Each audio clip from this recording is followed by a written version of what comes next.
नमस्कार और स्वागत है। कभी सोचा है आपने कि एनएसई ऑप्शन चेन पर सिर्फ एक नंबर कैसे इशारा कर सकता है कि बाजार के बड़े खिलाड़ी कहाँ पैसा लगा रहे हैं? हाँ, ये काफी दिलचस्प सवाल है। मतलब जिसे स्मार्ट मनी कहते हैं, उनके मूव्स का अंदाजा लगाना। बिल्कुल। और स्रोत भी यही कहते हैं कि एनएसई ऑप्शन चेन पर एक अकेला नंबर ये जाहिर कर सकता है कि बड़े ट्रेडर्स अपना पैसा कहाँ लगा रहे हैं। तो आज इसी दुनिया में थोड़ा गहरा गोता लगाते हैं। हाँ, चलिए समझते हैं इसे। हमारे पास जो जानकारी है उसके आधार पर आज हम एनएसई ऑप्शन चेन को समझने की कोशिश करेंगे। कई लोग इसे ट्रेडर्स का क्या कहते हैं, गुप्त हथियार भी मानते हैं। हाँ, मानते तो हैं, पर इसमें एक बात याद रखनी चाहिए, जैसा राकेश झुनझुनवाला जी ने कहा था। हाँ, कि बाजार भविष्यवाणी के बारे में नहीं है, वे संभावना के बारे में है। बिल्कुल। और ऑप्शन चेन हमें वही संभावनाएं दिखाता है। तो आज हमारा लक्ष्य यही है कि इस टूल को ठीक से समझें। ये है क्या, कॉल सीई, पुट पी क्या बताते हैं, इसे असल में कैसे पढ़ें और इससे क्या जानकारियां मिल सकती हैं। कोशिश रहेगी कि इसे आसान रखें। हाँ, सीधी भाषा में बात करेंगे। हम पहले देखेंगे कि ये चेन होती क्या है, फिर सीईपी का मतलब, खासकर ओआई मतलब ओपन इंटरेस्ट के साथ, फिर एनएसई वेबसाइट पर कैसे देखना है। हाँ, और क्या क्या देखना है उसमें, ट्रेडर्स इसे कैसे देखते हैं, एक उदाहरण लेंगे, और हाँ, आखिर में रिस्क की बात भी जरूर करेंगे। बहुत जरूरी है वो। तो चलिए शुरू करते हैं। पहला सवाल, ये ऑप्शन चेन आखिर है क्या भला? देखिए, बिल्कुल आसान शब्दों में कहें तो ये एक लिस्ट है किसी स्टॉक या निफ्टी जैसे इंडेक्स के लिए जितने भी ऑप्शन कॉन्ट्रैक्ट्स मौजूद हैं उनकी लिस्ट। मतलब सारे कॉल्स और सारे पुट्स। हाँ, सारे कॉल्स सीई और पुट्स पीई, उनकी अलग अलग स्ट्राइक प्राइस और एक्सपायरी डेट के साथ, सब एक जगह। स्रोत में से बाजार का एक्सरे कहा गया है। ये उपमा मुझे काफी अच्छी लगी। हाँ, सही है, क्योंकि ये सतह के नीचे क्या चल रहा है उसका अंदाजा देता है। ट्रेडर्स मिलकर क्या सोच रहे हैं, कहाँ पोजीशन बना रहे हैं, वो दिखता है। तो ये सिर्फ लिस्ट नहीं, इसमें बहुत कुछ है। बिल्कुल, हर लाइन में काफी जानकारी छुपी होती है, जैसे स्ट्राइक प्राइस, वो कीमत जिस पर खरीदने या बेचने का अधिकार मिलता है। फिर एलटीपी यानी लास्ट ट्रेडेड प्राइस, प्रीमियम जिसे कहते हैं। हाँ, वही प्रीमियम। और फिर आता है ओपन इंटरेस्ट यानी ओआई। ये बहुत बहुत महत्वपूर्ण है। ओआई, हाँ ये सुना है काफी। ये क्या दिखाता है असल में? ओआई बताता है कि किसी खास स्ट्राइक प्राइस पर कितने कॉन्ट्रैक्ट्स अभी भी एक्टिव हैं, मतलब खुले हुए हैं, सेटल नहीं हुए। अच्छा, एक्टिव दांव कितने लगे हैं। बिल्कुल। फिर होता है चेंज इन ओआई। पिछले दिन से ओआई कितना बदला, बढ़ा या घटा। इससे पता लगता है कि नई पोजीशंस बन रही हैं या कट रही हैं। और वॉल्यूम भी होता है शायद। और ये वो कितने कॉन्ट्रैक्ट्स ट्रेड हुए।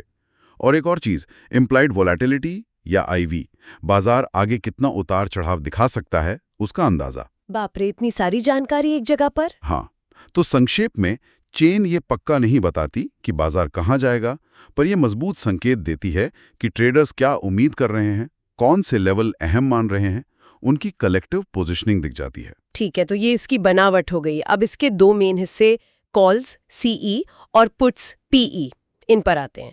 इन्हें समझना जरूरी है ना? हाँ, ये तो बिल्कुल बेसिक है। तो आमतौर पर कॉल्स सीई जो टेबल में बाईं तरफ होते हैं वो तेजी से जुड़े हैं, मतलब बुलिश व्यू। हाँ, जब ट्रेडर्स को लगता है कि कीमत ऊपर जाएगी तो वो कॉल खरीदते हैं, भविष्य में एक तय कीमत पर खरीदने का अधिकार पाने के लिए। और पुट्स पीई जो दाईं तरफ होते हैं वो मंदी के लिए। बिल्कुल, जब लगता है कीमत नीचे जाएगी तो पुट खरीदते हैं, भविष्य में तय कीमत पर बेचने का अधिकार। ये तो खरीदारों की बात हुई, लेकिन बेचने वाले भी तो होते हैं। हाँ, और यही असली खेल है। ऑप्शन बेचने वाले, जिन्हें राइटर्स कहते हैं, बड़े खिलाड़ी अक्सर बेचने में ज्यादा एक्टिव होते हैं। अच्छा। हाँ, कॉल बेचने वाला उम्मीद करता है कि कीमत स्ट्राइक से नीचे रहेगी, पुट बेचने वाला उम्मीद करता है कि कीमत स्ट्राइक से ऊपर रहेगी, और यहीं ओआई का महत्व और बढ़ जाता है। तो पेशेवर ट्रेडर्स सिर्फ खरीदने बेचने पर नहीं, ओआई पर ज्यादा ध्यान देते हैं। बिल्कुल, स्रोत भी यही कहते हैं। ओआई बताता है कि किस स्ट्राइक पर सबसे ज्यादा पैसा लगा है, सबसे ज्यादा कॉन्ट्रैक्ट्स खुले हैं। इसका क्या मतलब निकालें अगर ओआई बढ़ रहा है तो? देखिए, अगर किसी कॉल स्ट्राइक पर ओआई बहुत ज्यादा है और प्रीमियम भी बढ़ रहा है तो शायद नए बुलिश दाव लग रहे हैं।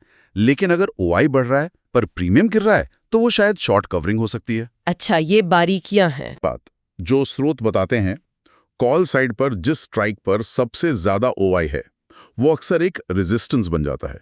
रुकावट का लेवल। हाँ, और पुट साइड पर जहां सबसे ज्यादा OI है वो एक सपोर्ट बन जाता है। सहारा देने वाला लेवल। बिल्कुल, बाजार को वहां से नीचे जाने में दिक्कत हो सकती है। ये तो बहुत काम की बात है।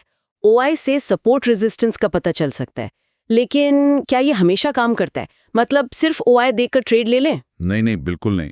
ये बहुत जरूरी सवाल पूछा है आपने। OI अकेला कुछ नहीं है, ये बस एक इंडिकेटर है, गारंटी नहीं। बाजार कई चीजों से चलता है। हाँ, कभी कभी तो लगता है जानबूझकर OI बनाया जाता है फंसाने के लिए। हो सकता है। इसीलिए स्रोत भी कहते हैं कि OI को हमेशा दूसरे इंडिकेटर्स के साथ मिलाकर देखना चाहिए, price action, volume, moving average वगैरह, और पूरे बाजार के माहौल को भी ध्यान में रखना होता है। समझ गई। तो ये पजल का एक जरूरी हिस्सा है, पूरी पजल नहीं। अच्छा, मान लीजिए किसी को ये खुद देखना है, NSE वेबसाइट पर कैसे देखें इसे? हाँ, आसान है। स्रोत बताते हैं। पहला कदम NSEindia.com पर जाना है। हाँ, फिर मेनू में मार्केट डेटा जैसा कुछ ढूंढिए, उसमें ऑप्शन चेन का लिंक होगा। उस पे क्लिक करें। फिर चुने कि किसका चेन देखना है, निफ्टी 50, बैंक निफ्टी या कोई स्टॉक। और फिर वो टेबल खुल जाएगी, बीच में स्ट्राइक प्राइस, लेफ्ट में कॉल्स, राइट में पुट्स। बिल्कुल। अब उस टेबल में कुछ खास कॉलम हैं जिन पर ध्यान देना है। कौन से वाले? एक तो चेंज इन OI, इससे पता चलता है आज एक्शन कहाँ हो रहा है, लोग कॉल में पोजीशन बना रहे हैं या पुट में। दिन का ट्रेंड पता चलता है। हाँ, अगर कॉल OI बढ़ रहा है तो रेजिस्टेंस मजबूत हो सकता है, पुट OI बढ़ रहा है तो सपोर्ट। फिर वॉल्यूम, कहाँ ज्यादा ट्रेडिंग हो रही है। हाँ, लिक्विडिटी का पता चलता है, और LTP प्रीमियम कैसे बदल रहा है उससे भी दिशा का अंदाजा लगता है। और वो मैक्स OI वाले स्ट्राइक्स। हाँ, वो तो पहचान नहीं है, कॉल और पुट दोनों तरफ, वही तो संभावित सपोर्ट रेजिस्टेंस हैं। ठीक है, अब इन सबको देखकर मतलब कैसे निकालें? कोई सीधा नियम है? स्रोत एक मोटा मोटा नियम बताते हैं, पर याद रहे ये सिर्फ गाइडलाइन है। हाँ हाँ, समझ गई। सिनारियो 1, अगर कॉल साइड पर OI बढ़ रहा है, खासकर नजदीकी स्ट्राइक्स पर, और पुट साइड पर OI घट रहा है या स्थिर है, तो ये अक्सर मंदी का संकेत होता है। मतलब कॉल राइटर हावी हैं। बाजार के ऊपर जाने में रुकावट है। हाँ। सिनारियो 2, उल्टा, अगर पुट साइड पर OI बढ़ रहा है और कॉल साइड पर घट रहा है, तो ये तेजी का संकेत हो सकता है। मतलब पुट राइटर एक्टिव हैं, बाजार को नीचे गिरने से रोक रहे हैं। तो ये डेटा बाजार के सेंटिमेंट का बैरोमीटर जैसा हुआ। ये नहीं बताता क्या करें, पर ये दिखाता है बाकी लोग क्या कर रहे हैं। सही कहा। स्रोत में एक ट्रेडर का कोट भी है, रमित चुग का। हाँ, कि ऑप्शन चेन एक रोड मैप की तरह है। ये आपको ये नहीं बताता कि कहाँ जाना है, लेकिन ये आपको बताता है कि दूसरे कहाँ जा रहे हैं। बिल्कुल। इसका मतलब अनुभवी ट्रेडर्स इसे रोज देखते होंगे अपनी स्ट्रैटेजी बनाने से पहले। हाँ बिल्कुल, ये एक महत्वपूर्ण इनपुट है। वो बाजार की बड़ी तस्वीर समझने की कोशिश करते हैं। ये फिर वही बात आ गई, संभावना। चेन दिखाती है कि ट्रेडर्स किस संभावना पर ज्यादा दाव लगा रहे हैं। चलिए इसे और पक्का करने के लिए एक उदाहरण लेते हैं।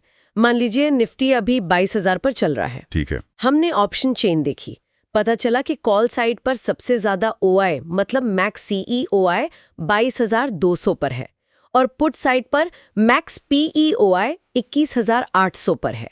अब इसका क्या मतलब है? हाँ, तो इसका विश्लेषण ऐसे कर सकते हैं। 22,200 क्या हुआ? रेजिस्टेंस। बिल्कुल, क्योंकि वहां सबसे ज्यादा कॉल OI है, मतलब बहुत सारे कॉल बेचने वाले बैठे हैं जो नहीं चाहते कि निफ्टी 22,200 के ऊपर जाए। अगर निफ्टी वहां जाता है तो बिकवाली आ सकती है। और 21,800 सपोर्ट बन गया। हाँ, वहां सबसे ज्यादा पुट हुआ है, पुट बेचने वाले वहां एक्टिव हैं। वो निफ्टी को 21,800 से नीचे नहीं जाने देना चाहेंगे। अगर निफ्टी वहां आता है तो खरीदारी आ सकती है। तो मतलब निफ्टी मोटे तौर पर 21,800 और 22,200 के बीच घूम सकता है। हाँ, स्रोत के अनुसार जब तक कोई बड़ी खबर इन लेवल्स को तोड़ ना दे, ये एक संभावित रेंज बन जाती है उस एक्सपायरी के लिए। अब ट्रेडर्स इसका इस्तेमाल कैसे करेंगे? नीचे खरीदें, ऊपर बेचें? एक तरीका तो यह है, या फिर कुछ लोग ऑप्शन स्ट्रैटेजी इस्तेमाल करते हैं। स्रोत में स्ट्रैडल, स्ट्रैंगल जैसे नाम लिए गए हैं। हाँ, सुना है। ये क्या होते हैं? ये थोड़ी एडवांस चीजें हैं। जरूरी नहीं कि ये दिशा पर दाव हो, ये वॉलेटिलिटी या रेंज बाउंड मूवमेंट पर भी हो सकते हैं। जैसे अगर लगता है बाजार रेंज में रहेगा तो शॉर्ट स्ट्रैंगल, अगर लगता है बड़ा मूव आएगा किसी तरफ तो लॉन्ग स्ट्रैडल। पर इनमें रिस्क होता है, समझना जरूरी है। ये उदाहरण से काफी क्लियर हुआ कि OI डेटा से रेंज और स्ट्रैटेजी कैसे बन सकती है। लेकिन आपने रिस्क की बात की, वो बहुत जरूरी है। हाँ, सबसे जरूरी। स्रोत भी बार बार याद दिलाते हैं ये चेन बाजार की भावना दिखाती है, निश्चितता नहीं। ओआई कितना भी ज्यादा हो, वो पत्थर की लकीर नहीं है। बिल्कुल, बाजार पलट सकता है, खबर आती सब बदल जाता है। ओआई पोजीशंस रातों रात बदल सकती हैं। और वो लेवरेज वाली बात, ऑप्शंस में लेवरेज बहुत होता है ना। हाँ, बहुत ज्यादा। छोटा सा मूव भी बड़ा फायदा या बड़ा नुकसान दे सकता है। ओआई देखकर ज्यादा कॉन्फिडेंस में आकर बड़ा दाम लगाना खतरनाक हो सकता है। मतलब कंट्रोल रखना बहुत जरूरी है। बिल्कुल, यहीं पर रिस्क मैनेजमेंट और अनुशासन काम आते हैं। स्रोत में एक और ट्रेडर का जिक्र है, रोहित श्रीवास्तव। हाँ, उनका कोट है, आपकी पूंजी आपका हथियार है, पहले इसकी रक्षा करें, बाद में इसे बढ़ाएं। एकदम सही बात। ट्रेडिंग का यही मूल मंत्र है। तो मतलब हर ट्रेड से पहले रिस्क पता होना चाहिए, स्टॉप लॉस लगाना चाहिए। हाँ बिल्कुल, कितना नुकसान झेल सकते हैं ये पहले तय करें, स्टॉप लॉस लगाएं और सबसे मुश्किल प्लान पर टिके रहें। लालच या डर को हावी ना होने दें। अनुशासन। हाँ, अनुशासन। ऑप्शन चेन एक टूल है, हथियार है, लेकिन इसे सही ढंग से रिस्क मैनेजमेंट के साथ ही इस्तेमाल करना चाहिए। ये जुआ नहीं है। तो अगर आज की बात को समेटें तो मुख्य बात यह है कि ऑप्शन चेन एक बहुत काम का टूल है। इससे बाजार की संभावना, सेंटिमेंट, सपोर्ट, रेजिस्टेंस लेवल पता चलते हैं। हाँ, पता चलता है कि स्मार्ट मनी कहाँ दाव लगा रही है मोटे तौर पर। लेकिन ये कोई जादू की छड़ी नहीं है। इसे सावधानी से समझना होगा, दूसरे एनालिसिस के साथ मिलाना होगा और सबसे जरूरी रिस्क मैनेजमेंट के साथ इस्तेमाल करना होगा। पूंजी बचना पहला काम है। बिल्कुल। और आखिर में एक सोचने वाली बात छोड़ जाते हैं श्रोताओं के लिए। हमने देखा कि चेन आम सहमति दिखाती है, पर बाजार तो अक्सर भीड़ के उलट चलता है ना? हाँ, ये तो होता है। तो सोचिए कैसे कभी-कभी जब ओआई डेटा में बहुत ज्यादा आशावाद या निराशावाद दिखता है, मान लीजिए एक तरफ ओआई बहुत ही ज्यादा है, तो क्या वो खुद एक विपरीत संकेत बन सकता है? मतलब जिधर सब जा रहे हैं उधर खतरा है। हाँ, कुछ वैसा ही। कैसे बाजार की साइकोलॉजी, वो डर और लालच का खेल, कभी-कभी डेटा में दिख रहे साफ ट्रेंड के खिलाफ अचानक तेज चालें ला सकता है। ये याद दिलाता है कि डेटा जरूरी है, पर इंसान का व्यवहार और बाजार की अनिश्चितता को कभी कम नहीं आंकना चाहिए। नमस्ते दोस्तों। स्टॉक मार्केट में पैसा बनाना कोई मैजिक नहीं है। बस सही नॉलेज, सही गाइडेंस और राइट माइंडसेट चाहिए। अगर आप भी सीखना चाहते हो कैसे ट्रेडिंग से रेगुलर प्रॉफिट कमा सकते हो, तो अब वक्त आ गया है अपना जर्नी स्टार्ट करने का। यहां आप सीखेंगे stock market basics, swing and intraday trading strategies, option trading secrets, risk and money management trading psychology, और सब कुछ हिंदी में इजी एग्जाम्पल्स के साथ। चाहे आप बिगिनर हो या एक्सपीरियंस ट्रेडर, ये ट्रेनिंग आपको स्टेप बाय स्टेप ले जाएगी बिगिनर से एक्सपर्ट तक। मार्केट हर दिन मौका देती है, लेकिन बिना नॉलेज के वो मौका रिस्क बन जाता है। तो अब सीखो, समझो और अपना ट्रेडिंग गेम स्ट्रांग बनाओ। Want to learn stock market trading in a simple, practical and profitable way? Call or WhatsApp अभी +91 96 41 28 9557। Limited seats, unlimited learning. Trading सीखो, अर्निंग बढ़ाओ, बिकॉज स्मार्ट लॉक सिर्फ काम नहीं करते, वो मार्केट को काम करवाते हैं। Learn stock market trading, beginners to pro traders. Welcome call, WhatsApp +91 96 41 28 9557। अगर वीडियो पसंद आया हो तो लाइक करें, कमेंट में अपनी राय दें और सब्सक्राइब करना ना भूलें। आपके एक लाइक से हमें मिलता है मोटिवेशन, तो जरूर लाइक करें और शेयर करें अपने दोस्तों के साथ। अभी सब्सक्राइब करें ताकि अगली अपडेट आप सबसे पहले देख सकें।